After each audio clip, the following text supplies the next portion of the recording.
It's the Real Jonathan Smith Show on Indy Sports Ticket, 1430 AM, 93.9 HD2, and always on the free Indy Sports Ticket app. What's going on? Welcome into the Real Jonathan Smith Show here on Indy's Sports Ticket. Hopefully you've had a nice week. It is Friday, and we got a big show. I'm getting you ready for Pacers versus Cleveland, Game 1, Sunday night. Getting you ready as well for more Chris Ballard comments, because he made more comments, and I kind of wish he would just stop talking. Chris Ballard, man. That's all he likes to do, even though apparently he likes players that don't talk. I got that audio coming your way, coming up at some point during the show. I have to start, though, with Pacers and Cleveland. We've got Nick Pedone, a sports media professional from the Big Play Sports Network in Cleveland. He's going to join the show coming up at 11, and Zach Gray is going to send you into the weekend with some bets. So the Pacers and the Cavaliers series starts Sunday. I can't wait. And the Pacers have come such a long way from where they were earlier in the season. You know, they start 10-15. They turn their season around on December 13th. From that point till now, they've had the 7th best offense in the NBA and the 6th best defense in the NBA in terms of net rating. And in terms of net rating, they've been the 6th best team in the NBA and the 3rd best team in the Eastern Conference. During that same time frame, the Cleveland Cavaliers have had the best offense in the NBA, the 8th best defense in the NBA, and that puts them 3rd in net rating, only behind the Oklahoma City Thunder and the Boston Celtics. These have been two of the best teams in the NBA since December. And their numbers since the turn of the calendar are incredibly similar. The Cavs are 35-14 since January 1st. The Pacers are 34-14. The Cavaliers are scoring about 122 points per game. The Pacers are at about 119. The Cavs are rebounding the ball at they're grabbing like 48 rebounds a game. The Pacers are at 42. Cavaliers are averaging 28 assists per game, and the Pacers are at 30. Okay, and then both teams shoot the ball basically the exact same. Cavaliers are shooting 48% from the floor. The Pacers are at 49%. Both teams shooting 37% from three, and the Cavaliers shoot 78% from the foul line, while the Pacers are at 79%. The number that excites me the most when running through all of those are the assist numbers.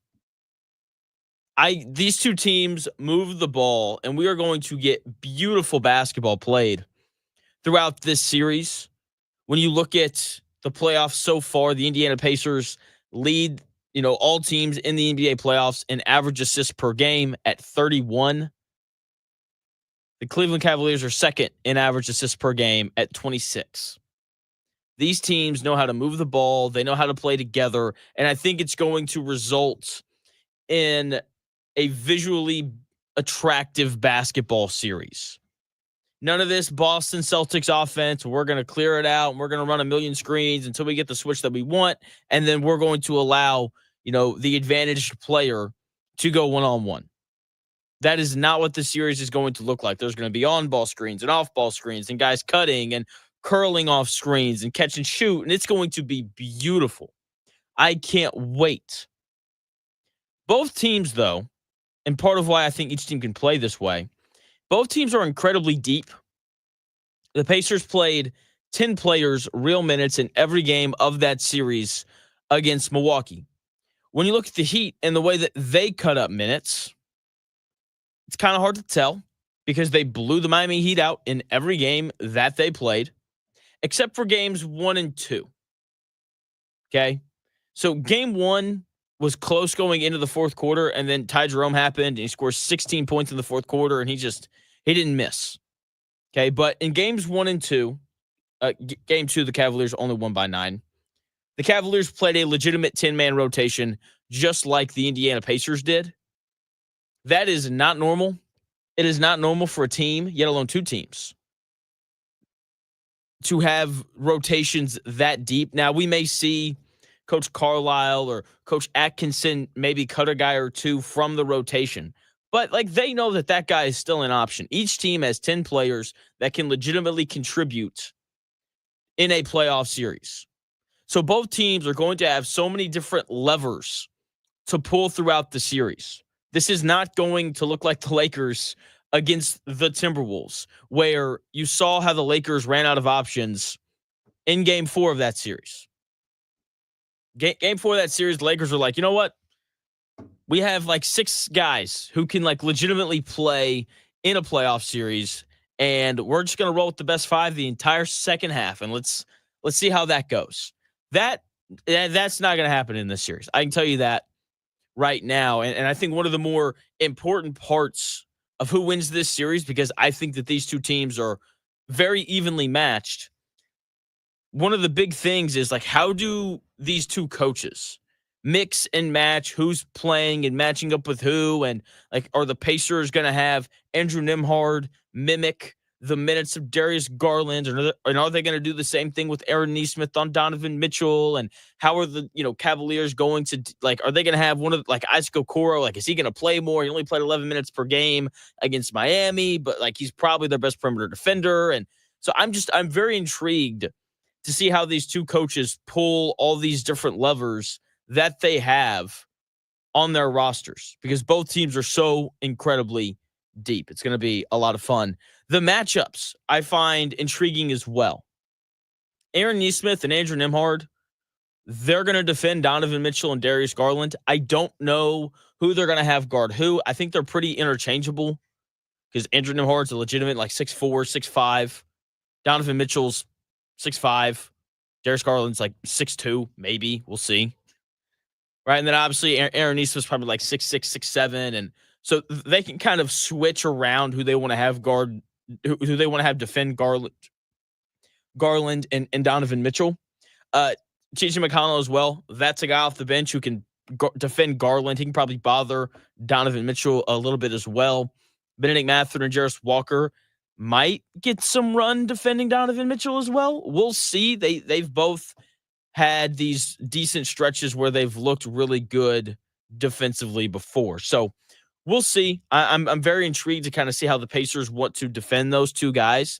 The Cavaliers, it's even more interesting because I think Isaac Okoro is their best perimeter defender. That's the guy that I think they would want defending Tyrese Halliburton. We're going to ask Nick Pedone later kind of what he thinks about that matchup, because I don't know what Cleveland is going to do with Halliburton. Maybe, like they'll probably put Ty Jerome on him as well, but like both of those guys come off the bench. So in terms of the starters, I'm just very intrigued to see who they put on Halliburton. Donovan Mitchell, maybe he's a decent defender. Not really too sure how they're going to deal with him though. In terms of the front court, I'll probably put Evan Mobley on Pascal Siakam when they run that two big lineup. He's versatile enough to do that. I don't know if the Cavaliers will be able to stick with that two big lineup, though. They love playing Jared Allen and Evan Mobley together because size is very important. It's part of why they have the 8th best defense in the NBA since December 13th, because they just have a ton of size in the front court. They have a lot of shot blocking.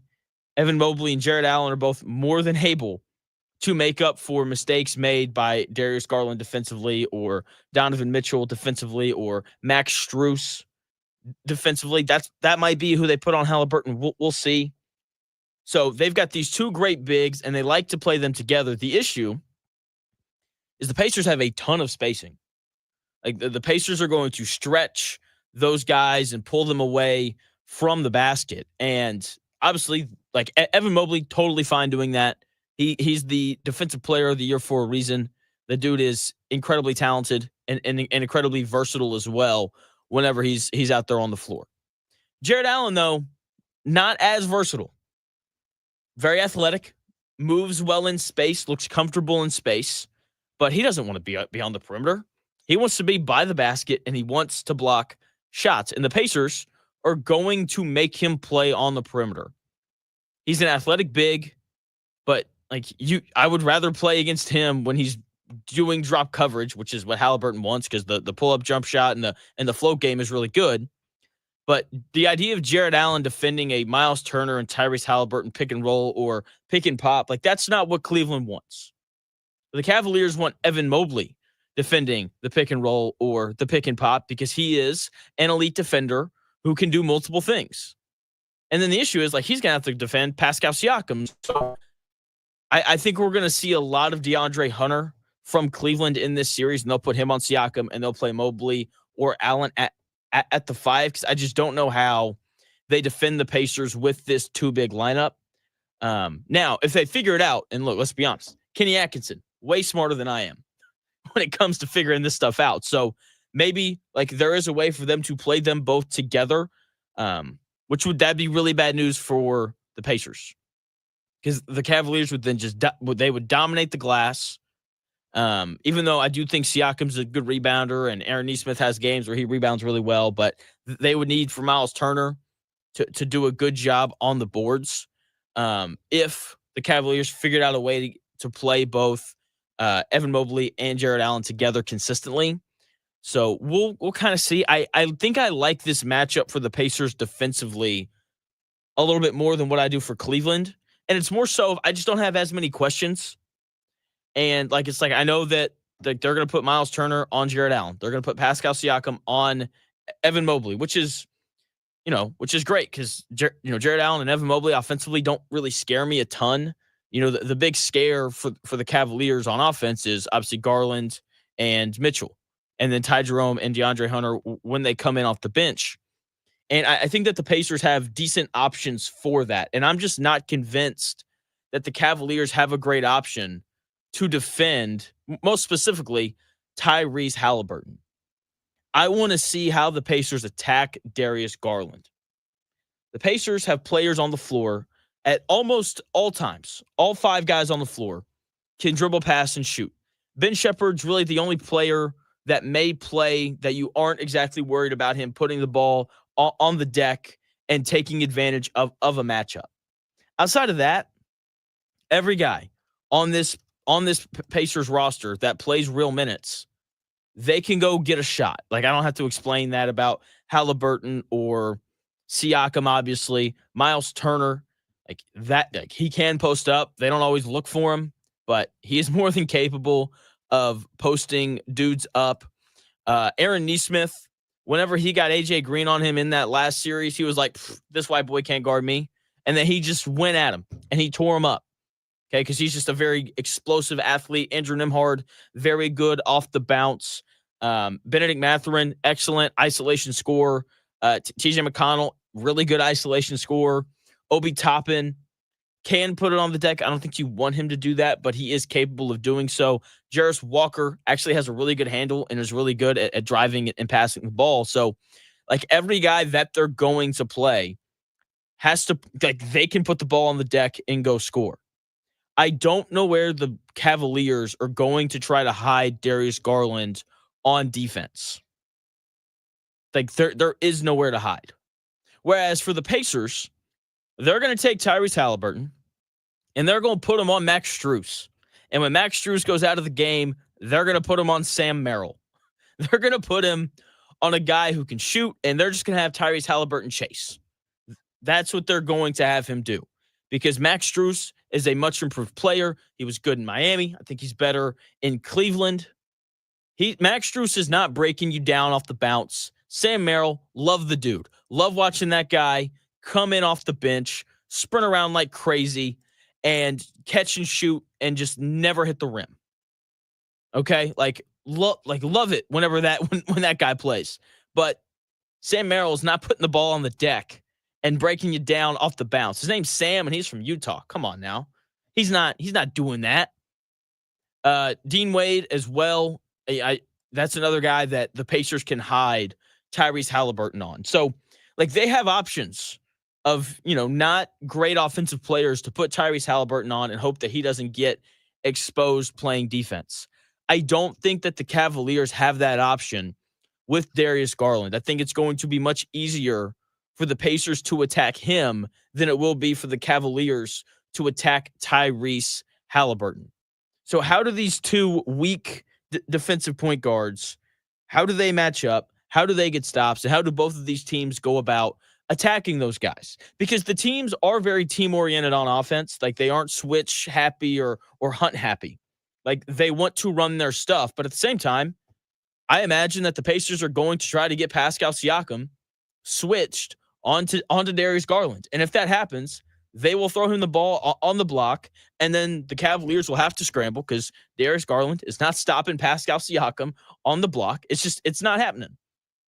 So I'm intrigued to see how the Pacers attack him and how the Cavaliers try to hide him defensively. Because I think I know what the Pacers will do, but for Cleveland, I'm just not sure. So those are the three things that I'm very intrigued by with these series. How do these coaches pull all the levers that they have available to them? Because both teams are incredibly deep. Can the Cavaliers play two bigs at once? I hope that the pace and the space from the Pacers allow them or force the Cavaliers to not play them both at once. Once again, if they can, like, that's going to be big trouble for Indiana. And then do the Pacers make the Cavaliers pay for playing Darius Garland 35 minutes a night? Because if they do, then they're going to have an excellent chance at winning that series. Those are the three things that I think will have the greatest impact on the outcome of the series. I think this series is much more evenly matched than people realize. I like Cleveland in 7. I don't like it. If the Pacers won the series, I would not be surprised in the slightest. These have been the second and third best teams in the Eastern Conference for the last 55 games. These have been 2 of the 6 best teams in the NBA since December 13th. This is going to be a great series. Game 1, Sunday. Very intrigued to kind of see how these two teams come out. Game 1s are very often known as these quote-unquote feel-out games. And I don't always believe that because some teams just don't have enough options for it to be a feel-out game. They're like, look, we have 7 dudes. Here they are. Hopefully we can win. Whereas this is going to be a legitimate feel-out game because both of these teams have 10 guys who can contribute in this series, and I do think that we're going to see both coaches plug in and play in and just trying to figure out the best combination for them so that they can obviously not only win game 1, but also games 2, 3, and 4, and so on. So we'll see. I'm very excited. Sunday night, we still don't have a time yet. We're waiting to find out what's going to happen tonight between the Rockets and the Warriors, depending on who wins and all that good stuff. I think that if the Rockets win, the Pacers will play at like 6:30, something like that. But if the Warriors finish off the Rockets tonight, then they'll play at 8. It's something like that. It's on national TV. No more NBA TV. No more blackouts. Can't wait. This series is going to be fantastic, and we're covering the whole thing right here. Indy Sports Ticket, baby. It's going to be great. When we come back, here in about 4 minutes, it's Friday, which means Funless Friday. Pacers and Cavaliers themed when we come back.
Wesley Financial Group is not a law firm. Are you a victim of the timeshare trap and think there's no way out? I'm Chuck McDowell, founder of Wesley Financial Group, the original timeshare cancellation expert. And I'm here to tell you that there is a way out. All you need to do is give my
The best takes.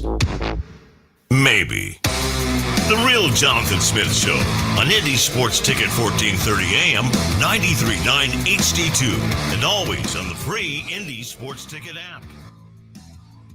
What's going on?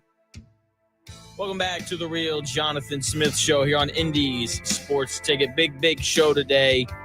Nick Pedone coming on at 11 to talk about Cavaliers and Pacers. Nick is from the Big Play Sports Network, co-host of Big Play Cleveland and The Big Factor. So very excited to have Nick on at 11 to talk Pacers and Cavaliers. And that's what we're doing. I like the Cavaliers in 7. They won 60 games. It's the best offense in the league. I love this Pacers team. They're awesome. And if they won the series, I wouldn't be surprised. But this feels like a series where you need home court advantage, and the Pacers don't have it. Also, Cleveland, they have the best player in the series in Donovan Mitchell. And unlike Milwaukee, who also had the best player in the series, they actually have these things called role players. They have a legitimate supporting cast to uplift Donovan Mitchell. And Donovan Mitchell doesn't have to do everything for them to be good. He's been one of the 10 best players in the NBA this season. He tore the Heat up in round 1. During the regular season, he averaged 24 points, 5 rebounds, and 5 assists on 44% shooting from the field and 37% shooting from 3. This dude is one of the premier scorers in the NBA, and he has a history of being a playoff riser. Donovan Mitchell only gets better. It's one of the many, many reasons why I like him as a player, and he's going to be a load for the Pacers to deal with. Hopefully, some combination of Aaron Nesmith, TJ McConnell, and Andrew Nembhard can find a way to just stay in front of that dude and make him take a bunch of mid-range jumpers, which that probably won't happen. But Donovan Mitchell is the best player in the series. Make no mistake about it. And I've seen a lot of people do these 10 best players in the series thing. No one else has Tyrese Halliburton too. And it really annoys me because Tyrese Halliburton is the second best player in this series because the best players in the NBA create easy shots for themselves and for their teammates. That is what the best players do. Tyrese Halliburton has done that at an elite level since the All-Star break. The way he took over the game late against the Bucks, like that is a major step in the right direction for him. And if he continues to score around 20 and he continues to have around 12 assists and 2 or less turnovers, then he's going to be the second best player in this series. Oh, but Jonathan, Evan Mobley won Defensive Player of the Year. Let's just be really honest about how we evaluate basketball players. 80% of what we think about is offense, and then the other 20% is defense. That is how people weigh basketball players, because the most valuable skill in basketball is the ability to put the ball in the bucket. And Evan Mobley, who I have as the third best player in the series, he's a little inconsistent offensively. Right now, when he's scoring, he's the best player on the floor. The issue is he's inconsistent on the offensive end. Now, he's very versatile offensively. You know, he's shooting it at 37% from 3, but he's only taking about 3 attempts from the game, and a lot of those shots come from the corner. Okay, he's great at rolling to the rim, and he can even bring the ball to the floor. I think some of my favorite just clips from Cleveland this season involve an Evan Mobley rebound coast to coast, making a play in transition. So he's got like some great offensive stuff. It's just not always there. Defensively, he won Defensive Player of the Year. I don't think I need to say much else. He's a guy who is very capable of just ruining possessions all by himself because he's big, he's long, and he's very athletic. He's got really good feet for a big guy. He is the third best player in the series. The fourth best player in the series is Pascal Siakam. He's the second best isolation scorer in this series behind Donovan Mitchell. He's a good rebounder. And as I was looking at other people's top 10 list, I'm just amazed at the lack of awareness for Pascal Siakam, who has just been the definition of consistent all season. A lot of people ranked Darius Garland in front of him, and I couldn't disagree more. Pascal Siakam is a significantly better defender. He's a 39% three-point shooter on the year. Darius Garland only at 40%. I think every team would rather have the bigger, better defending player that can also get a bucket at will, like Darius Garland can, who is an excellent player, shooting 40% from 3. The dude's just not better than Pascal Siakam. I do have Darius Garland, though, as the 5th best player in this series, and that's where he belongs. He's an elite scorer who shoots the ball really well. He has one of the best handles in the NBA. He can get wherever he wants on the floor because of how good his handle is. The issue is he's really small. He can be overwhelmed with size, and he's just not a good defender. He can give you 40 on any given night, but he can also give up 40 on any given night. And I would rather have Pascal Siakam over a boomer bust guy like that. The 6th best player in the series is Ty Jerome. I think he should have won 6th man of the year. He's been awesome for the Cavaliers off the bench all season. Their offense doesn't miss a beat when he comes in for Darius Garland. Darius Garland, the guy who missed games 3 and 4 against the Miami Heat, and the Cavaliers cruised without him. Then again, Miami Heat, obviously not as good as the Indiana Pacers, but I think you catch my drift here. Ty Jerome is excellent in the pick and roll. He's got a really kind of funky game. It's a lot of floaters and mid-range jump shots around like the foul line, and it's funky. It's a lot of fun to watch. He gets fouled a lot, does a really good job at drawing contact, and he's also an excellent defender. That dude can guard. He is their version. He is the Cleveland Cavalier version of TJ McConnell. That is exactly what he is. Because, TJ McConnell, that's our guy here. All right, everyone loves a short white dude who can go get a bucket. It's just the reality of it. That's who Ty Jerome is for Cleveland. That's who McConnell is for us. McConnell's game is funky. He takes jump shots 4 feet from the basket. How he gets there and how he gets it up and over some of these dudes, I don't really know. It's wildly impressive. So, yes, speaking of McConnell, I don't have him on this list, and I hate that. Number 7, Andrew Nembhard. Andrew Nembhard is the best perimeter defender in this series. If he's making threes, then he is no longer the 7th best player on the list. He's much higher than that. The issue is he's very inconsistent with his shooting right now. Still a good playmaker, still an excellent finisher. That right shoulder is lethal. If he puts it into your chest, he's going to score. He has an impact on every game that he plays in. He hits big shots. He gets big stops. The issue is the jumper isn't always there. He kind of struggled to shoot the ball during the regular season, which wasn't really an issue for him last year. Or he was better at shooting the ball last year. That's a much better way to say that. So that's why I have him lower, because the ability to shoot the ball in this series is going to be very important. The Cleveland Cavaliers, they are the best three-point shooting team in the league. And Andrew Nembhard, a guy who only shot 29% from three during the season, he's going to have to shoot it better than that if the Pacers want to have a chance to win this series. Number 8 on my list is Jarrett Allen. He is a three-point jump shot away from being the perfect center in the modern NBA. He is an elite rim protector. He finishes the ball as well as any other big guy in the league. He finishes around the bucket. He's got really nice touch. And he's an excellent rebounder. He's also a really good teammate. He's also very athletic. Like I said, this dude's awesome. Okay, he is a three-point jumper away from being amazing. He's very comfortable in space, which is obviously very important if you're going to play against the Pacers. He's got good hands, all those really important things. So I've got him as the 8th best player in this series, and you feel him. You feel every minute that Jarrett Allen is on the floor. That's why it's very important for the Pacers to hopefully be able to pull the Cavaliers out of this 2 big man lineup that they want to run. 9th best player in the series is Aaron Nesmith. I probably have him too low. You could argue that he could be in front of Nembhard. You could argue that he could be in front of Jarrett Allen. I've got him 9th. He's just, he's going to guard.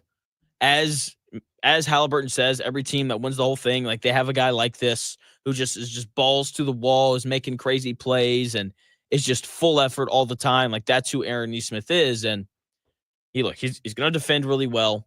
He's going to make threes. If he gets fouled late at the end of the game, he's going to make the free throws.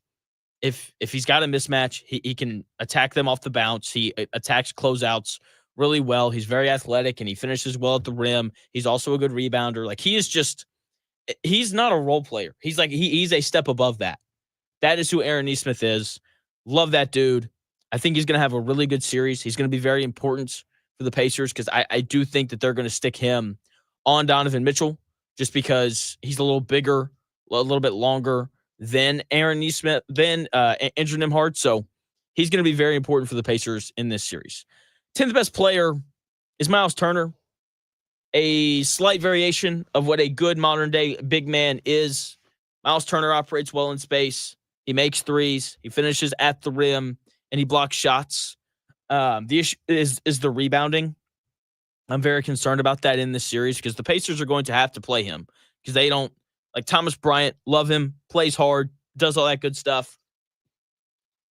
I'd actually be interested to see if the Pacers go to any Thomas Bryant and Miles Turner lineups. I think they didn't do that much during the regular season, but if they can't figure out a way to get the Cavaliers out of this 2 big man lineup with Mobley and Jarrett Allen, they may have to go to that, which would be fine, because they can both shoot the ball and all that good stuff. But my question is, how does Miles Turner rebound?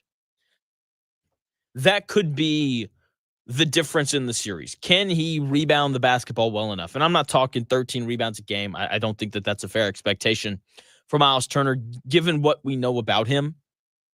But can he grab 8.5 rebounds a game? If he does that, I feel way better about the Pacers. He can't have games where he only grabs 3 rebounds. That's just not an option. Okay. And what's crazy is this dude's 10th. He's the 10th best player in this series. I left players off like DeAndre Hunter and Obi Toppin and TJ McConnell and Max Strus, 4 guys that are going to have legitimate impacts in this series. There's just so many guys who can really play in this series, and it's going to be so much fun to watch. I've seen a lot of stuff floating around about how the Pacers beat the Cavaliers, 3 times, and the Cavaliers only beat them once. That means nothing.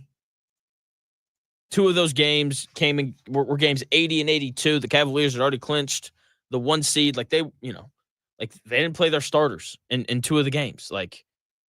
Those games, they don't mean anything. But what does mean something, something very important is the NFL draft. Chris Ballard out here picking players, and he talked a little bit. I learned something about Chris Ballard. I don't believe him when he says this. I still can't believe that he said it. I can't. Like, you're gonna hear it and you're gonna laugh and you're gonna be like, that can't be true. And I'm gonna play that audio for you when we come back here in about 4 minutes.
If it's in today's sports world, it's here.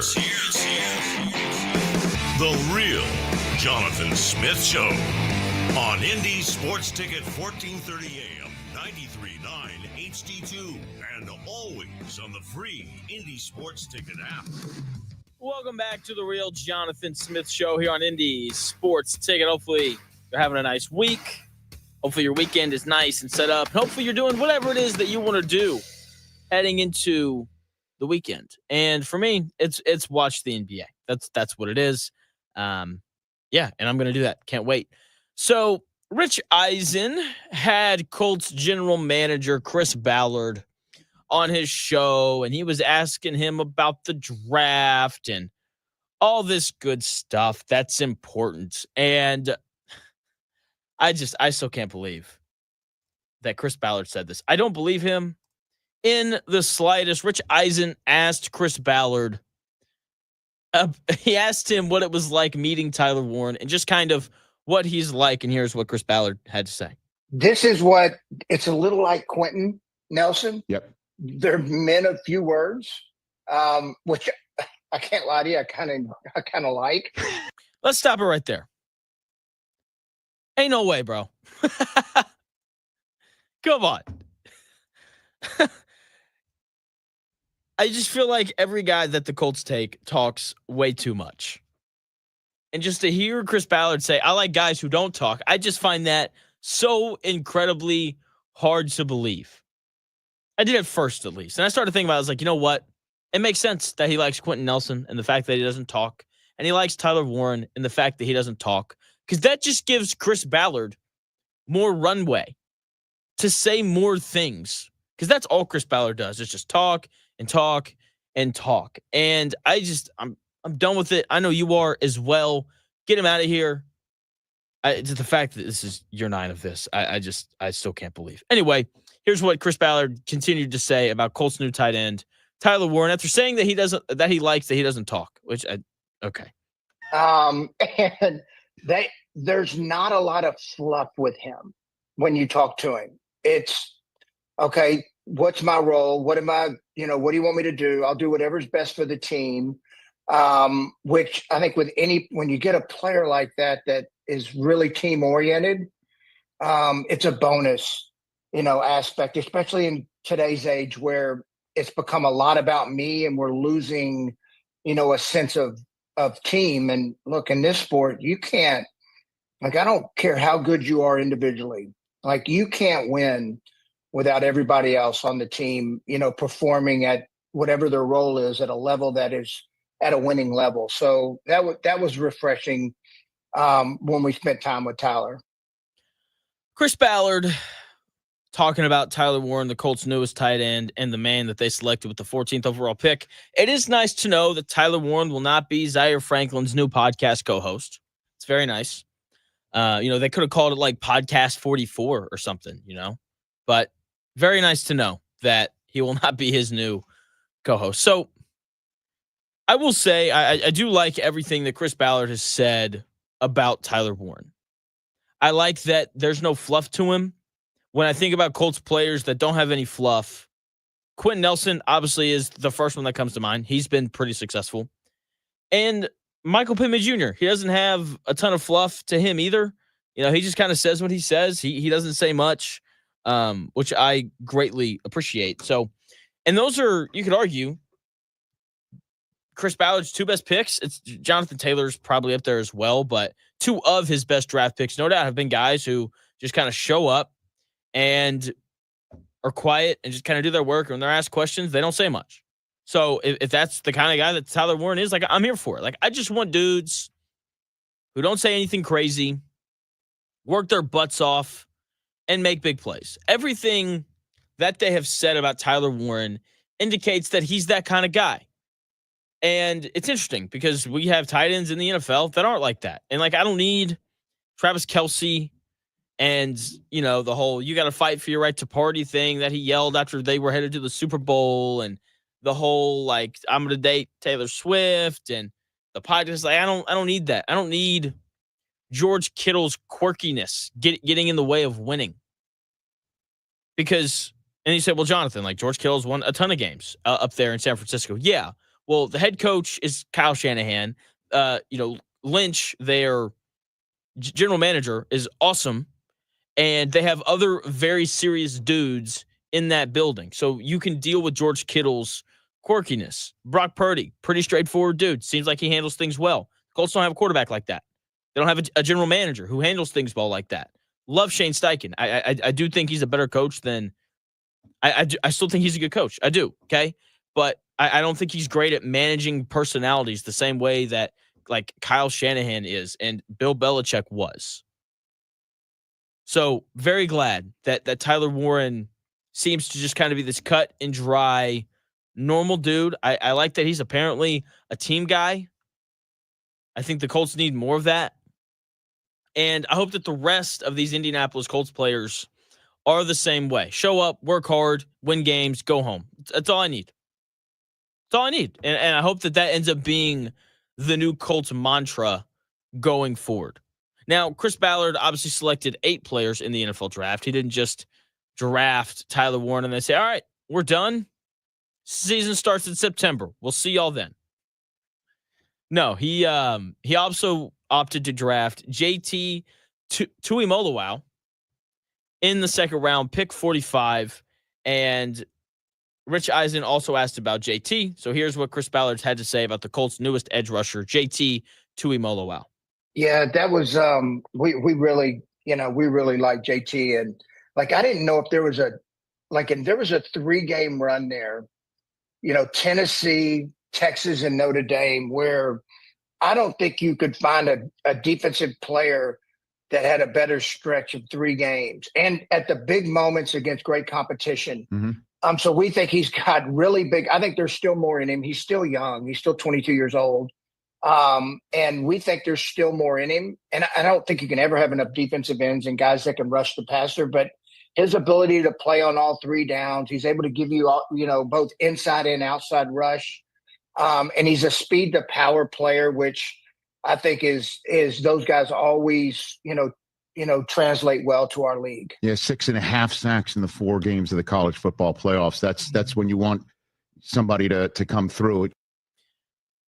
Chris Ballard right there talking about JT Tuimoloau and kind of their hopes and dreams and expectations for him this season. And then Rich Eisen right there chiming in, giving you a stat, 6.5 sacks in the college football playoff. So I like that Chris Ballard thinks that JT Tuimoloau has a little bit more in him. I like that he played well against the best teams in all of college football. All of the things that Chris Ballard just listed right there about JT Tuimoloau sound great. I like that he thinks that, he's got more to his game and that he can develop into a better player. I like that Chris Ballard thinks that his speed to power rushing style translates to the NFL, because I wouldn't know anything about that. I wouldn't. My favorite thing, though, is that he produced against the best teams in college football on the biggest stage in the sport. 6.5 sacks in the college football playoff is very much something to take note of. The Colts, when you look up and down the roster, they don't have very many guys that I just expect to rise to the occasion. They need more of that, especially on defense. Like if the Colts need to make a big play late, who do you trust to make that big play? It's not Zaire Franklin. Maybe, it's Cam Bynum or Travarius Ward coming over from San Francisco, and obviously Bynum coming over from Minnesota. I don't know. Do you trust Kwity Paye to make a play? I don't. Do you trust DeForest Buckner to make a play? Not really. Even if JT Tuimoloau ends up being a player that averages around 8 sacks a year, that puts you around the top 25 in the NFL in sacks. If they're all in big spots, then I'm all for it. You have to have players that raise their game in big spots against good teams. And that's exactly what JT Tuimoloau did in the college football playoff last season. And I said after the NFL draft that I kind of felt like there was some sort of switch. That there was some sort of switch in draft philosophy from the Colts. And this pick definitely, I think, emphasizes that a little bit more. Usually when Chris Ballard talks about players that they draft, what does he say? Oh, we really like this guy's traits, and he tested really well at the combine, and we project for him to be this because he's really athletic, and we like all this stuff. Like that is what he usually talked about. He didn't talk about any of that. When Chris Ballard was asked about JT Tuimoloau right there in that clip, he didn't bring up traits. He didn't talk about how long his arms were. He didn't talk about how he broad jumped 37 feet at the NFL Combine. He didn't talk about his athleticism. It was about, hey, we saw this guy produce at the highest level of college football. We think that there's room for him to get better. We think that the way that he plays football translates to the NFL. And that, to me, that seems like the best process in picking a player, especially early, because you have to hit on your first and second round picks. That's how franchises get behind. Franchises that consistently miss on first and second round picks tend to not be very good. It's the simple reality of it. So hopefully Tyler Warren's a hit. Hopefully JT Tuimoloau is a hit. And if they are, then this Colts team is going to be better this year just because they brought in those guys and because they brought in Cavaliers Ward and Cam Bynum. So that's the thing. Bad teams usually need to look to upgrade their players. And it feels like the Colts have done that. Not saying that they most definitely have, because we don't really know. We won't know until the season starts. I don't care what they say during training camp. Okay, by the way, hallelujah, no videos posted yet yesterday of Anthony Richardson throwing the football, which is really nice. So we'll see how it goes. I'm just very intrigued to kind of see how this team looks, and yeah, we'll see. I'm trying not to get my hopes up. It's gonna happen though. Like we're gonna get to within a week of the season and be like, Colts 12 wins, baby. Let's go. Oh man, we'll see. We'll see. Hopefully, as training camp gets going, we hear some good things about the Colts. Now, here coming up in about 7.5 minutes, Nick Pedone from Cleveland is going to join the show. He works with the Big Play Sports Network, works on shows like Big Play Cleveland and The Big Factor. And so he's going to come on. We're going to talk Pacers and Cavaliers. I don't like this at all, really. But I do like Cleveland in 7, and it bothers me. I don't like that that's what I think. Hopefully, Nick says something that changes my mind. I doubt it. I'm assuming he's also going to pick Cleveland to win the series, but I do think it's going to be highly competitive. I do think it's going to be just so incredibly entertaining. Also, news came out. I can't believe that I haven't hit on this already. My bad. John Halliburton has been suspended indefinitely from going to Pacer games. That was a decision, I believe, based on the report by Shams. It sounds like the decision was made by the Pacers to do that. I'm not going to read into it. I think the punishment's a little harsh. I don't know. I kind of thought that they'd suspend him for games 3 and 4. Don't let him come to the home games. Or I guess games 1, 2, 3, and 4. Like, don't let him go to Cleveland. Don't let him go to those first 2 home games, and then sit him away from, the baseline. Like, I don't mind them putting him down there. Just don't sit him on the front row. Put him like in the back. That way he can't run out onto the court.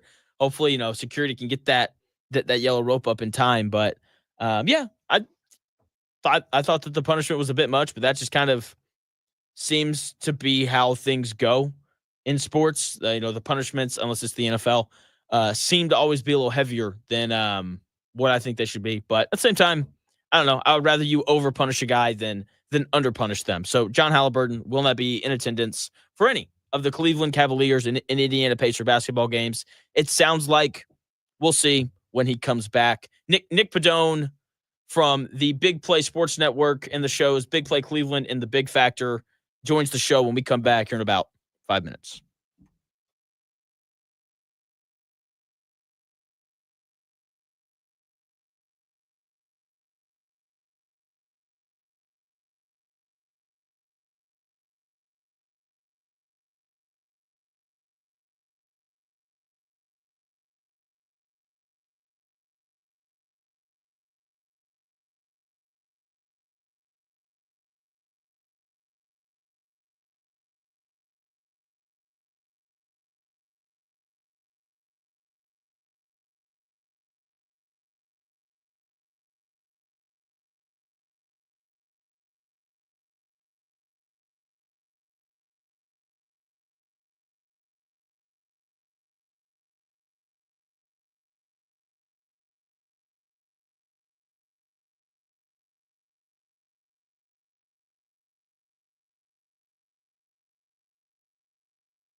do this. It's the Real Jonathan Smith Show on Indy Sports Ticket, 1430 AM, 93.9 HD2, and always on the free Indy Sports Ticket app. What's going on? Welcome back to the Real Jonathan Smith Show here on Indy's Sports Ticket. Thanks for tuning in, no matter how you're tuning in, whether that's YouTube, Indy's Sports Ticket, maybe you're watching on Twitter, _ Jonathan Smith, or maybe you're listening via that Indy Sports Ticket app, which you can download wherever you find your apps. We got more Pacers basketball coming your way this weekend. Sunday night, game 1 of their second round series against the Cleveland Cavaliers. I'm joined now by Nick Pedone from the Big Play Sports Network. He's a co-host of shows like Big Play Cleveland and the Big Factor. Nick, what's going on, man? How are you? What's up? I'm good. Thanks so much for having me. Of course. So I want to start with this very important question. How relieved do you think the Cleveland Cavalier players are that John Halliburton won't be at games to potentially confront them after Tyrese Halliburton buzzer beaters? Yeah, I mean, the thing with that is that the Pacers would have to get a game in this series for that to happen. I mean, what a bizarre thing, though, seriously, for you guys that you've had to kind of, deal with over these last couple of days here. Obviously, should be celebrating what was a really easy first-round playoff victory over the Milwaukee Bucks. That was, a good Bucks team, but a Bucks team that was beaten up a little bit. They, didn't have Damian Lillard, and then they had Damian Lillard still trying to get his legs back underneath them. But regardless, I mean, the Pacers made quick work out of Milwaukee. That should have been the headline, but instead, John Halliburton, kind of stole the show, and then to see that he's, been mutually banned, it kind of seems like, from the rest of the games, at least this year. Kind of a disappointing layer to come out of this, because we, similarly to you guys, the Cavs did not have a very competitive first round at all. There wasn't much to talk about, so at least Halliburton's dad could have given us something to talk about. Yeah, that was the really nice thing. I was there, and it's really funny. Like, I was watching Bobby Portis, because that dude's crazy. And my wife was with me, and she was like, Jonathan, who's that fan on the court? I was like, oh, that's Tyrese Halliburton's dad. What's he doing? Oh, he's yelling at Giannis. All right. And so, it was pretty crazy. I do want to talk about Halliburton, though, because obviously he is the Pacers' best player. And when I look at Cleveland, I think I have a pretty good idea of, like, matchups. Like, the Pacers are probably going to put Nembhard on Darius Garland. They'll probably put Nesmith on Donovan Mitchell.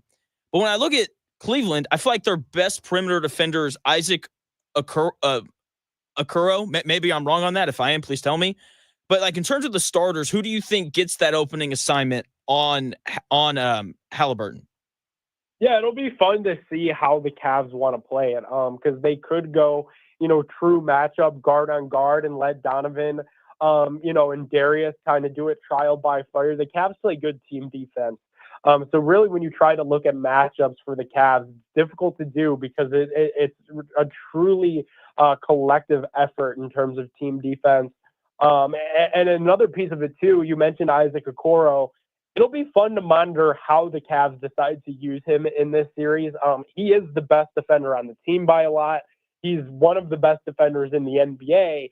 But at this point, he's been in the league for over 5 years, and everybody knows that the one big hole, and it's a gigantic, massive hole in his game, is on the offensive side. He can't put the ball in the basket. He's a complete liability offensively. He'll stand in the corner and try to shoot threes, but they seldom go in. So it'll be fascinating to see if he turns to be the odd man out in Kenny Atkinson's rotation. Atkinson had the luxury of playing 10, 11 guys against the Miami Heat because those games were all blowouts at halftime. The only game that was close was game 2, which had some curious officiating from Tony Brothers that made it a close game. And even it got as close as 4 points, but you never really felt like the Cavs were, that far, it never felt that tight. So it'll be fascinating to see if Atkinson will go back to Okoro, because the offense is so bad, but obviously the, offensive prowess on the other side with a guy like Halliburton that could light up the box score and then obviously have that impact on winning because he's able to, dish out assists and pass the ball as well. It'll be fascinating to see who they decide to put on Halliburton. Joined by Nick Pedone from the Big Play Sports Network. So, like, when I watch Cleveland play defense, I feel like they try to funnel everything towards Evan Mobley, and like as they should, because that dude defensively is just really freaky. How do you think how do you think that works in this series with the Pacers team that really likes to spread teams out? Yeah, I mean, it's nice that Mobley's Defensive Player of the Year, obviously a 7-footer. The one thing that Atkinson has unlocked for him, and it's been a big topic here in Cleveland, is the offensive side, and that he's had the ability to shoot three now. Mobley also as a ball handler has improved a ton. Like, you'll see Evan Mobley at 7 foot push the ball up the floor at times for the Cavs. He truly is a do-it-all player. The one thing that he's been really good at consistently throughout his very young career is defense, and he can guard that perimeter really well. So even though the Pacers are a team that likes to swing it around the perimeter and shoot threes, Evan Mobley could hang out there. Evan Mobley could live in that world. And the tough thing for teams, and the one thing that teams haven't been able to do and haven't been able to crack for the Cavs defensively, is the fact that you could have Mobley out there, but then you also have Jared Allen, who's really good defending the post, but he's mobile for a 7-foot center, and he could get out there and guard the perimeter. The acquisition for DeAndre Hunter at the NBA trade deadline was the number one most underrated move for these Cavs. The fact that gives them the first bona fide small forward that they've had since LeBron James left Cleveland in 2018, that unlocks everything for the Cavs. They made that move to beat Indiana. They made that move to beat Boston in the next round. They understand that DeAndre Hunter was a necessary addition because he's 6'8". He's a great lockdown defender. And on the other side, he could shoot the three. He could create his own shot. So the Cavs finally now have enough length, and it doesn't have to be just Mobley doing everything to hang with athletic teams that want to swing the ball around the horn and shoot threes like the Pacers do. Yeah, I think you're exactly right. That Hunter addition was huge for all the reasons that you just laid out. I think we see a lot of him in this series, and I'm curious because you would know better than me. How tied is Kenny Atkinson to playing Mobley and Allen together? Not extremely. There were times even throughout the Miami Heat playoff series where they, rotated, and sometimes it's Mobley at the 5, sometimes it's Mobley at the 4, Allen at the 5 when they're together. But yeah, it definitely isn't like a make or break thing. Like, there's been plenty times throughout the regular season where Atkinson staggers the two small guards, where it's Darius and Mobley together and Donovan and Allen, and then the flip flop of that too, where it's Darius and Mobley and Donovan and Allen. So Atkinson has gotten creative all season long, and that creativity, because those games were so lopsided against the Miami Heat, he was able to go back to the well and do a lot of those same things. Joined by Nick Pedone from the Big Play Sports Network in Cleveland, talking Pacers and Cavaliers. That series starts on Sunday. What about the Pacers scares you the most? I think it's just the fact that they could score as much as they do. I really think in this series, the one way that the Pacers would be able to get past Cleveland is if they're just firing on all cylinders. And that's the nice thing, though, about this Cavs team, at least for us here locally in Cleveland, is that the Cavs finished the season with the number one offensive rating in the NBA. Like, the Cavs offense is really good. And that wasn't the case last year in the postseason when you guys saw the Cavs struggle to get past the Orlando Magic. The year prior, obviously, just a horrible playoff showing against the New York Knicks. It's because they were so inept offensively. It had to be Donovan Mitchell doing everything. But the Pacers, it's the fact that it could be Halliburton, it could be Siakam. You guys have enough in terms of guard play and, down interior play as well, down low, that it definitely could pose a challenge for Cleveland. And certainly, at least we're almost hoping a little bit here in Cleveland that it's a little bit bigger of a challenge than what the Miami Heat were. Yeah, Miami's just, they were very good. They were they did not belong. They didn't. Like, they were a 10 seed for a reason.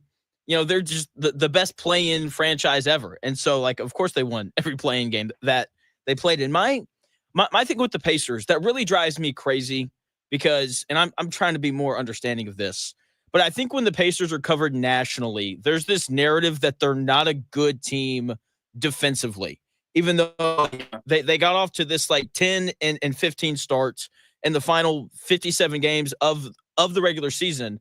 In terms of defensive rating, they've been the sixth best defensive team in the NBA. Is there a thing with Cleveland that you feel like is being underrated about this team? It's the depth of the Cavs that I think is being underrated because everybody, obviously, and it's just the way that's just the way that the league is. I'm sure there are other playoff contenders, including you guys, in Indiana and certainly out west, where, the stars steal the attention. We started this interview talking about Tyrese Halliburton. Everything here in Cleveland starts with Donovan Mitchell and the Defensive Player of the Year in Evan Mobley. And the core four with Darius Garland and how his toe is doing as he tries to rehab to be ready to go for game one. Jared Allen, rounds out that core four.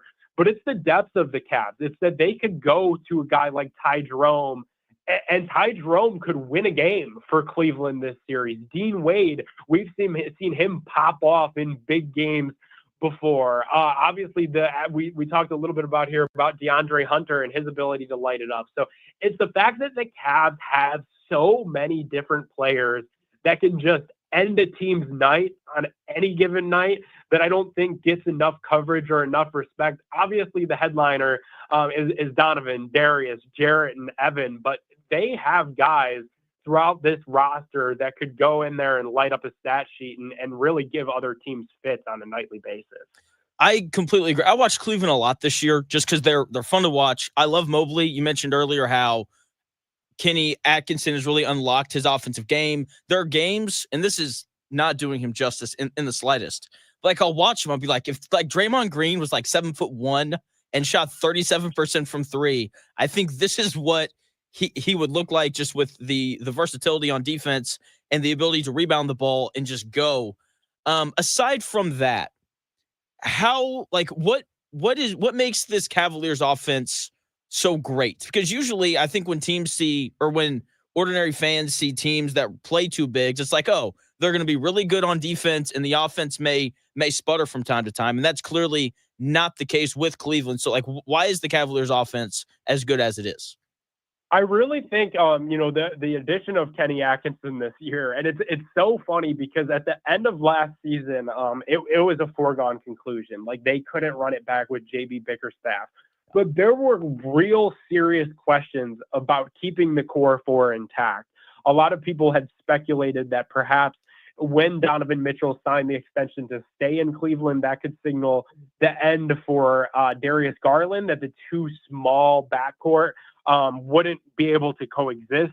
There were questions about Jared Allen, who wasn't able to play in the Boston series because he had broken ribs from the Orlando Magic series. So there were questions about if he was a physical and tough enough player to survive, in the Eastern Conference playoffs, and if this core four was something that was suitable to go forth with. And it was a bit of a surprise that the Cavs' only thing that they did all offseason long was to hire Kenny Atkinson, but he has been the biggest difference for this Cavs offensive identity because they actually do have an identity now. And Kenny has instilled the belief and hope in these guys that they could all go out there and perform and shoot the three well and make big baskets for this team. Whereas last year, it was really hoping and praying that Donovan Mitchell was going to be on. And if he was off, the Cavs were losing that game. So it's the fact that the Cavs were able to hire Kenny Atkinson, who brought a lot of what made the Splash Brother Golden State Warriors tick. The Cavs shoot a lot of threes. They play the modern NBA basketball where it's a lot of threes from the guards and it's a lot of dunks from Allen and Mobley. It's an efficient brand of basketball, and it truly feels like Atkinson has stolen a little bit of that Golden State Warriors magic. The fact that, back in those days, it was Steph Curry and Klay Thompson lighting the fire, and then they had random guys like Leandro Barbosa and Sean Livingston that could light it up. Atkinson has created that a little bit here in Cleveland with Darius Garland and Donovan Mitchell starting things off. But then you could get Evan Mobley shooting threes, but then also driving to the basket and dunking. Then DG needs a break, and it's Ty Jerome off the bench shooting threes. It's Dean Wade in the corner. So they have so many different guys that could shoot the basketball in an effective clip.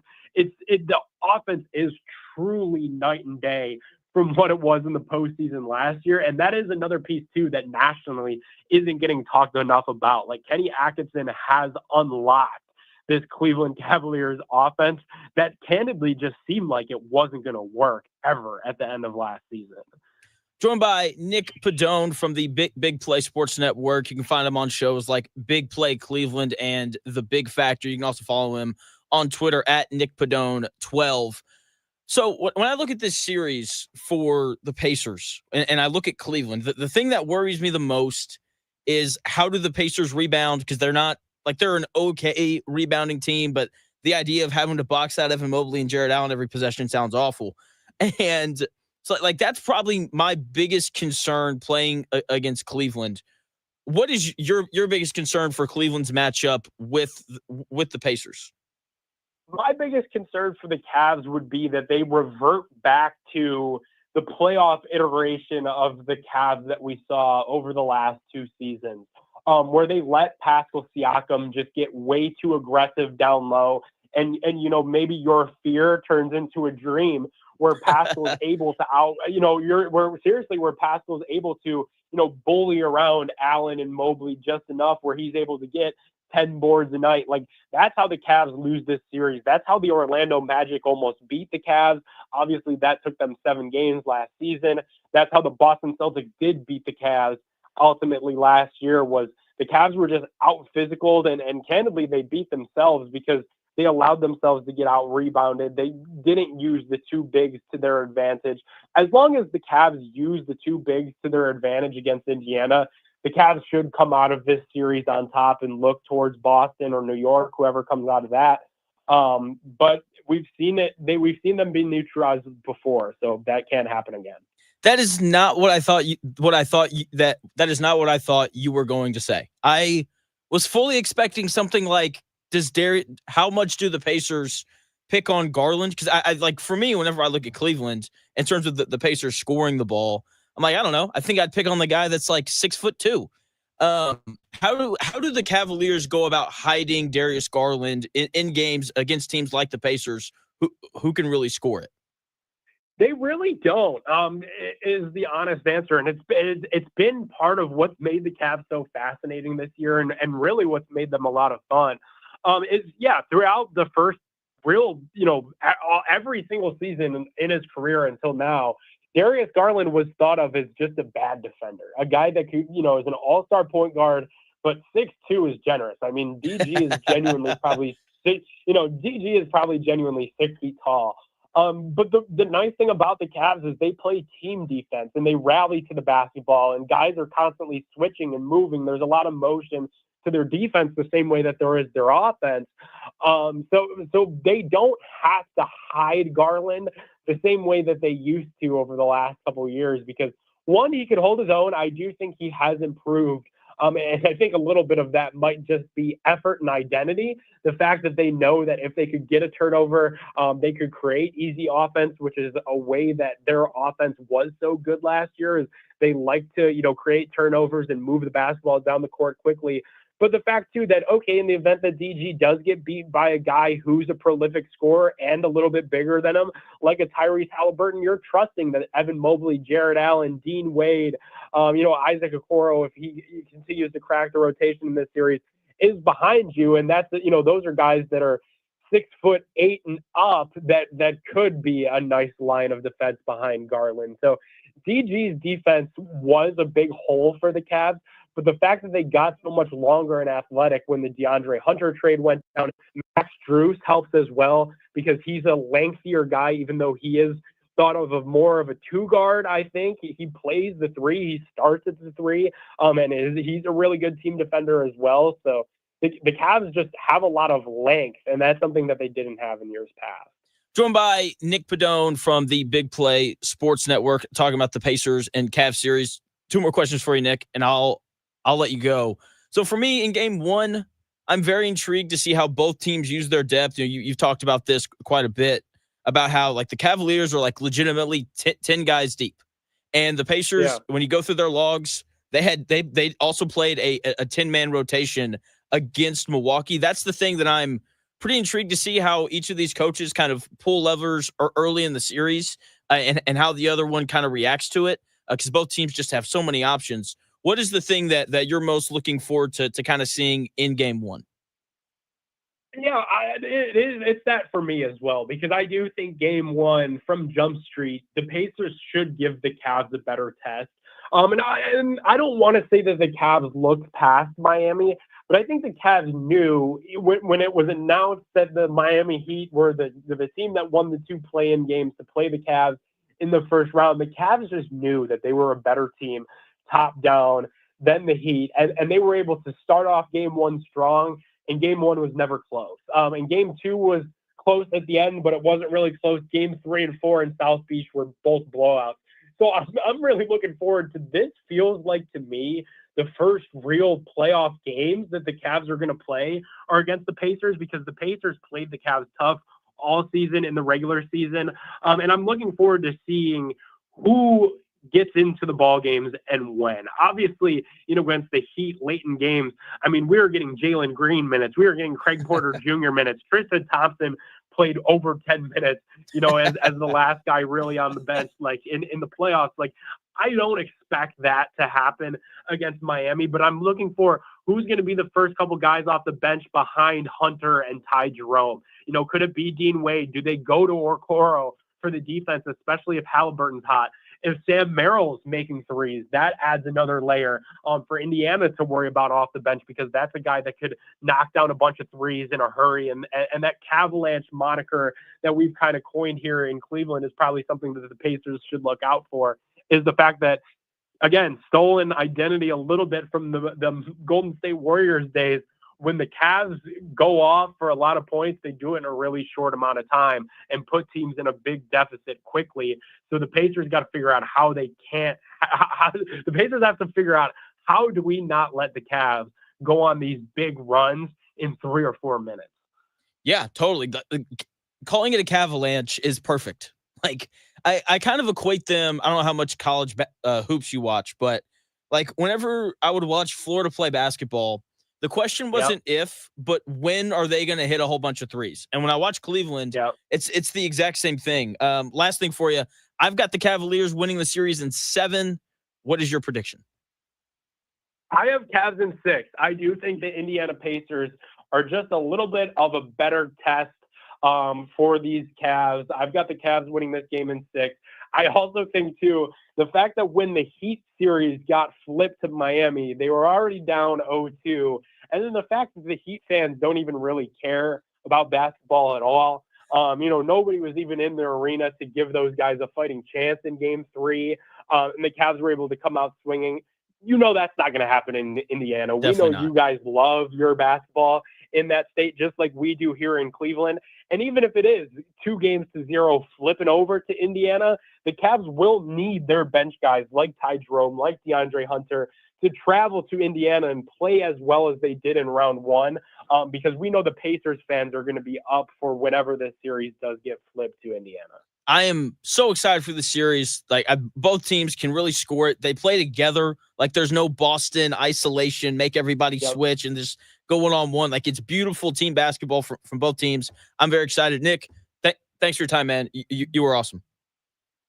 Thank you. Thanks so much for having me. That is Nick Pedone. You can check him out on Twitter at NickPedone12. You can also listen to him on the Big Play Cleveland Show and The Big Factor. When we come back here in about 4 minutes or so, we're going to continue talking Pacers versus Cavaliers, and coming up at 11:40, Zach Gray with bets for the weekend.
It may, one day, be a must-listen for sports enthusiasts. Yeah, and monkeys might fly out of my butt. Uh-oh. The Real Jonathan Smith Show on Indy Sports Ticket 1430 AM, 93.9 HD2, and always on the free Indy Sports Ticket app. Thanks for tuning in. No matter how you're tuning in to the Real Jonathan Smith Show, whether that's YouTube, Indy Sports Ticket, if you head over there and subscribe. Maybe you're listening via the Indy Sports Ticket app, but you can download wherever you find your apps. If you want a little bit more from me, you can go check out the My Take Is YouTube page as well. Zach Gray coming up here in about 10 minutes to discuss bets for the weekend. I'm sure we'll talk a little Pacers Cavaliers. We'll talk baseball as well, because that's kind of his thing. Pacers Cavaliers. That series set to start coming up on Sunday night. Still don't have a time yet. It'll depend on who wins the Rockets and Warriors game tonight, which I really hope is the Warriors, just because I like watching Steph play basketball. And you know that the NBA wants him to win too. Their king, LeBron James, is gone.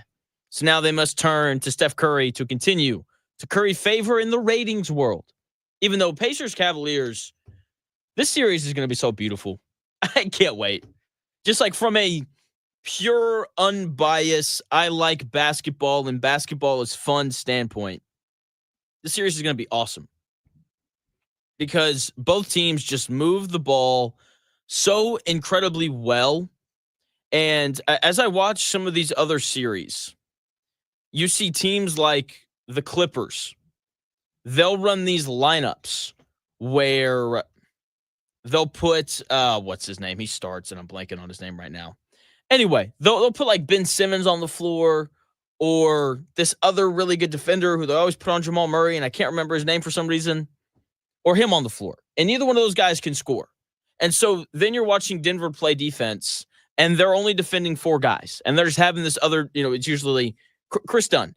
The Clippers will have Chris Dunn in, and like he's not really a threat to score, so the Nuggets just like leave him open in the corner, and they don't really worry about him. And if he makes a 3, they're like, "That's good for you, buddy. We don't think that you can do it again." And like that's a pretty common thing that we've seen in these playoffs. And neither team is going to do that in this series.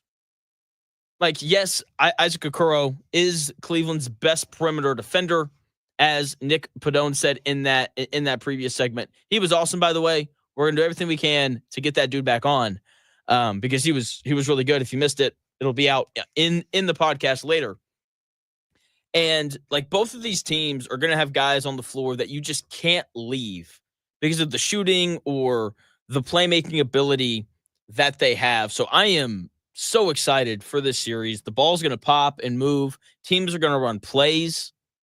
Like if you've watched the Boston Celtics series, you're like, does this team ever run plays? And the answer is no. It's just a lot of ISO, one-on-one, break you down off the bounce, which when you look at the personnel that the Cavaliers have, that makes a ton of sense. But, this is just going to be a little more pure, And so I can't wait.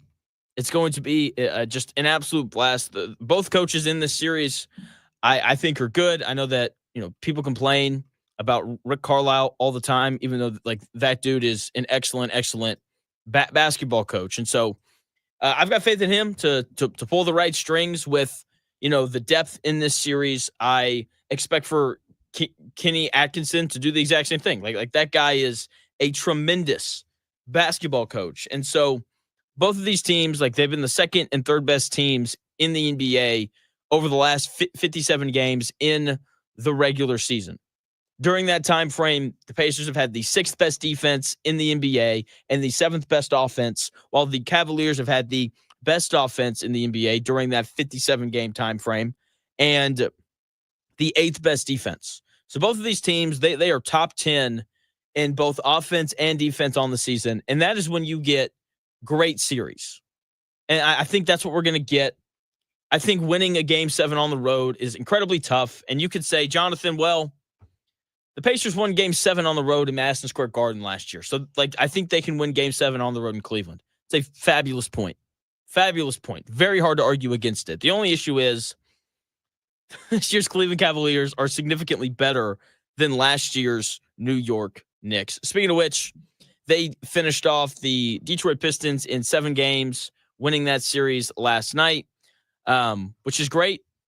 They're going to lose in 5 games to the Boston Celtics. They're going to get dogged by them. And it's going to be beautiful because I don't really like the New York Knicks. So can't wait to see them get boat raced by Cleveland by Boston in that second round. Hopefully the Indiana Pacers can pull this off. Game 1 is going to be awesome. Very intrigued to see how both of these teams use their depth and how they kind of start off matchup-wise defending everyone else. So we'll see how it goes. I can't wait. When we come back here in about 4 minutes or so, Zach Gray, ZG the Grapevine on Twitter. He's going to join the show. He may have bets. He may not. I just texted him last night, and he was like, yeah, I can come on. And so we'll probably talk baseball. We'll talk playoffs. He is a LeBron James and Los Angeles Lakers guy, so I'm sure we'll talk about that a little bit as well. It's going to be good. Zach Gray with hopefully bets and opinions when we come back here in about 4 minutes.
The best takes.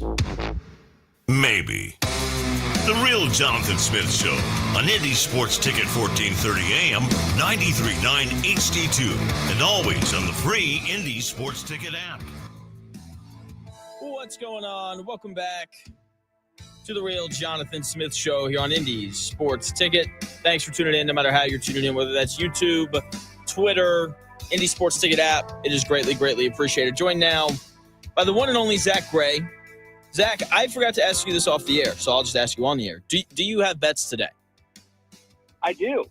Ooh, can I have one, please? Yeah, we're going to be on the diamond, of course. Let's go. I think I'm going to give you two. It's a special Friday.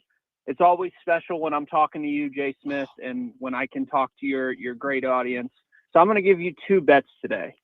We're going down to Arlington, to Globe Life Field, and we're going to be taking the away team, the Seattle Mariners, on the money line, minus 118.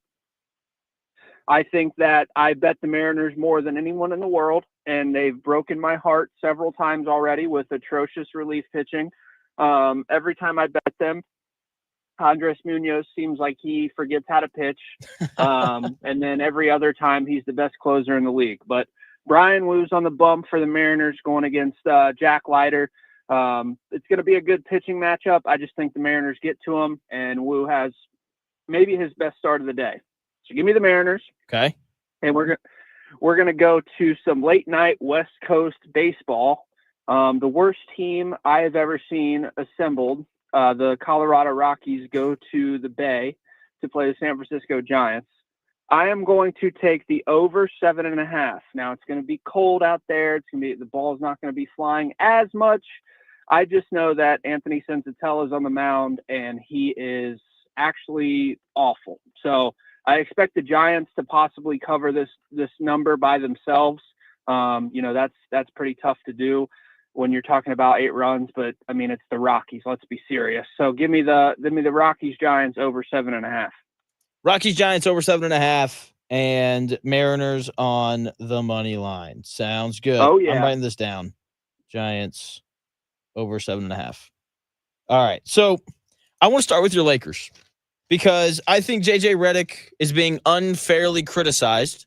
It's not his fault. He's only got 6 guys who can actually play in a playoff series. But look, when you coach the Lakers and you're a little prickly like JJ is, people are going to talk about you. What are kind of your thoughts on the Lakers losing in 5 and just kind of the overall reaction to it?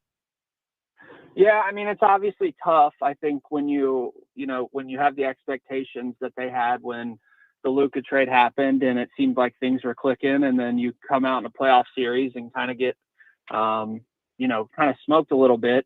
It's always going to be magnified because of the Lakers, because of LeBron, because of Luka. It's always going to be magnified. But like the whole Rudy Gobert thing, he played a game he'll never play again in his life. It was one of those games where, it just kind of everything clicked for him, and it was the absolute pinnacle of what Rudy Gobert is. We'll never see that again out of him, and sometimes that just happens. We're acting like he completely dominated the series, but the other games in that series, he played objectively bad. Like, didn't have more than 6 rebounds in a game prior. Like, that kind of stuff happens. Do I think that JJ Redick made mistakes throughout the series? And do I think that there's legitimate issues with the roster that kind of didn't show its head until this series? Yes. But to act like JJ Redick was just letting Rudy Gobert kill them all series is completely false. Totally agree. I'm completely with you. Was there a point though during that game 5 where you were like, can we maybe play Jackson Hayes for like 4 minutes and see what happens?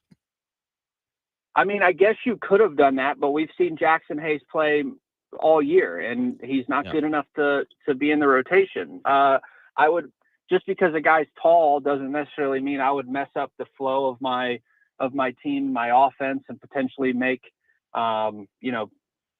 he makes bad decisions on the court, whether that's offensively or defensively. And I think in that type of situation, you want the guys that you can trust to at least not make the crazy mental mistakes. So I think you're damned if you do, damned if you don't, if you're JJ Redick, just because you are the Lakers and just because you did get bounced in the first round. when you probably should not have. Yeah, and I don't think it's surprising that they lost the series. I think the really surprising part was that it happened in 5. But look, like the Timberwolves are really good. Like the last month of the season, like they were awesome. So I don't know. I don't think it's the biggest indictment in the world on Redick and the Lakers. Like they made that big move midseason. They're going to be fine for the next 10 years. And I honestly, Zach, I'm very sick of all these people being like, Nico Harrison, maybe he was right. I'm like, hey, you're right. This only has to happen like 11 more times in a row. And I don't think it's going to happen.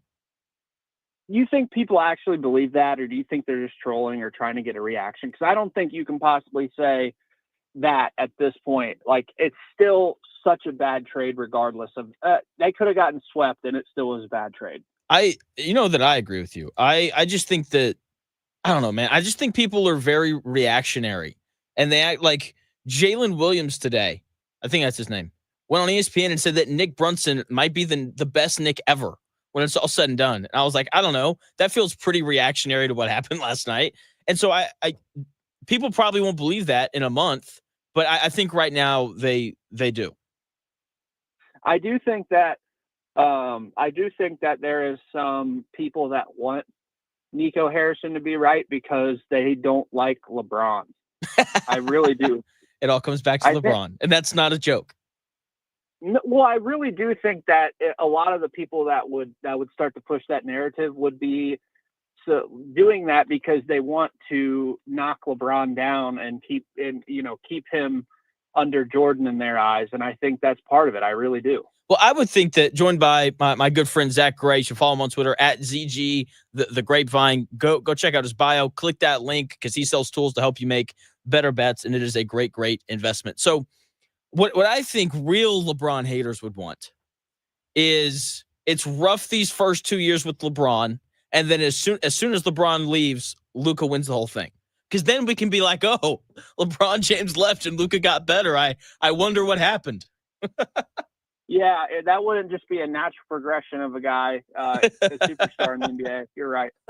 But this all gets fixed. The Lakers, all of their problems get fixed, and everything's okay, and they go on a historic championship run once Bryce James gets into the NBA. That's and right. We're all good. That's right.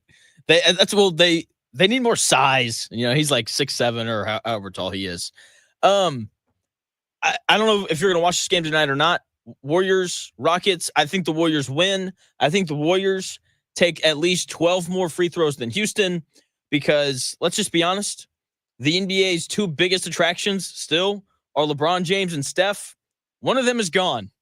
They want the other one to play in the second round. I'm kind of kidding. What are you kind of expecting in that game tonight? I think the Rockets win. I think this goes to a game 7. And I think the Rockets win the series. I think they come back.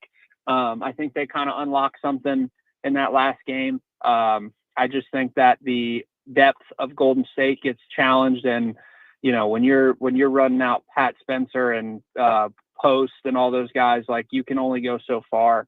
I think the Rockets kind of figure it out. Ime kind of locks it down on defense. They make enough shots. They're feeling confident now after such a good shooting performance. Like I know it might not be popular and it might be a long shot, but I do think the Rockets come back tonight and win, and then win game 7. That series has been really weird because I feel like the Rockets are better, but like Golden State has Steph, and I just don't know if I trust that young Rockets team, with the exception of Dylan Brooks and Fred VanVleet, to like win an elimination game on the road. Yeah, I think they do it. I think that Ime at this point, to me, is one of the best coaches in basketball. And I just don't think that the Warriors have enough to carry this all the way through. I think we'll see that tonight. You know, I might even go out on a limb here, Jonathan, and say that the Rockets kind of blow them out again. Ooh, I don't mind it. Zach, are you ready to experience the best part about radio? I am. Breaking news. Shams just reported that Greg Popovich will no longer be the head coach of the Spurs. He is transitioning to only being the president of basketball operations. And Zach, we have the first word on this. But before Bill Simmons or anybody else, what is your reaction to Greg Popovich stepping down from coaching? I think it was probably time. Obviously he's been battling health issues. He's an older man now. I think this is the right time. Wemby's ascending. I think you need to get a coach in there that has a little more energy. I think Popovich's intelligence and basketball knowledge will certainly help the Spurs and him transitioning to purely basketball operations. And I think the next coach that comes in will obviously be aligned with what the Spurs want to do, their culture, how they operate. And I think it'll just be a seamless transition. And having a new coach with more energy and kind of just carrying that over with Wemby, I think it's a great move. And what a heck of a career from Greg Popovich as a head coach. Like probably the best NBA coach that I've ever seen.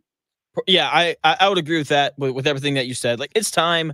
I would hire Michael Malone, but that's just me. Joined by Zach Gray. Follow him on Twitter at ZG The Grapevine. Check out the Patreon linked in his bio where he sells tools to help you make better bets. I can't believe that it's taken me this long to ask you this. I should have just put this in bold lettering. That way I asked you this. So you texted me during the second round of the NFL draft when the Colts took JT Tuimoloau. I hope that pronunciation was good. And you said that he was the next Cam Hayward. Why are you so high on him?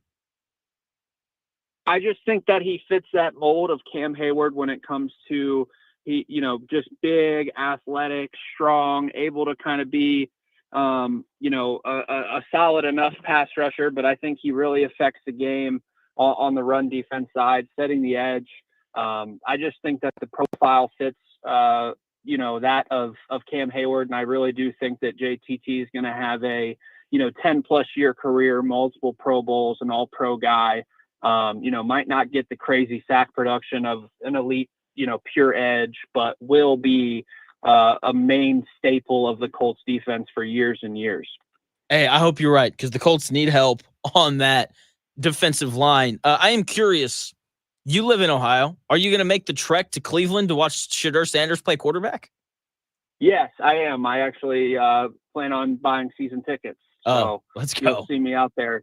You'll see me out there rooting for Shedeur. I think it says a lot about the Bengals draft that you would rather buy season tickets to the Browns than season tickets to the Bengals. Oh my gosh, they are awful at drafting. Shamar Stewart, no college production, but those traits, man, can't wait. What are we doing? the Bengals drafted Miles Murphy the year or 2 years ago, fit the same profile, like clearly a project. Like, why can't the Bengals draft a guy that has had some type of high level production in the first round of an NFL draft? And then they go and they draft a off-ball linebacker in the second round. Like, they're just awful at drafting, and it's because they don't have a legitimate scouting department. And they draft for need and they reach, and it's just they're just so frustrating. Unless Jamar Chase or Joe Burrow is handed to you on a silver platter, they cannot make good draft decisions. I see people giving them like a B or something on their draft grade. No, they get a D, and it's been that way for a while now, and it's frustrating because it adds to the credence and theory of what I've been telling you about the Bengals. They say one thing, they say we're all in, we want to win, and then try to finesse and try to just get by and collect the check and all that other stuff that we've talked about. And it's just so frustrating. Yeah, you sound like every other Colts fan before this draft. Because that was kind of Ballard's thing. Like, he wanted to draft traits, not production or players that had shown that they can actually be good. And let's just be honest with this Colts draft. Like, if Tyler Warren doesn't fall into their lap at 14, I still can't believe that the Bears took Loveland over Warren. And then, as you mentioned, you said what? Sorry, I it's one thing if you have a track record of being able to hit on those guys. It's another when you consistently miss on that same type of profile and keep doing it over and over again. Sorry, you're good. Well, with the Colts, look, Chris Ballard's been here for 8 years. or this is going into his 9th year. And like, he's got a track record of missing on those guys. Like, he's just, it's almost like general managers who do that. It's like they think too hard about it, you know? Yeah. They want to be, they like, just, I know I'm not an NFL GM or anything like that, but like, I just feel like there's too much, it's paralysis by analysis with some of these teams. Like, what are we doing drafting an off-ball linebacker in the 2nd that had a 3rd, maybe even 4th round grade? Like, I get it. Like, he fills a need. He's a direct replacement for Jermaine Pratt probably, but like, why are we using a 2nd round pick on that? Like, could we not find more creative ways to fill that hole and get the best player available regardless of position? That roster, and I'm sure it's the Colts feel the same way, that roster isn't good enough for you to be super picky on need. Like, you need as much talent and as much depth as you can. And whether that's in a position group you're already strong in or not, you have to do that. Like, the Eagles do that. They have a good D-line. What do? Draft Jalen Carter. Like, there's stuff like that, like that good teams do, where they don't concern themselves with having too many good players at a position group. Like, that seems so obvious, but they don't do it. Giants did it with the 3rd pick. They took Abdul Carter, even though their defensive line was already good. Zach, I got to run. I'm out of time, but we're taking the Mariners on the money line and Rockies Giants over 7.5 runs. Zach, thanks for your time, man. You were great as always. Yep, thanks, Jay Smith. Check him out on Twitter at ZG. The Grapevine, the Dan Dockett Show comes your way next. It's going to be a great show. Getting ready for Pacers and Cavaliers. Also getting you ready for the horse races down in Kentucky. The Dan Dockett Show comes your way here in 5 minutes. I'll be back 10 a.m. on Monday. And make sure you subscribe to the My Take Is YouTube page.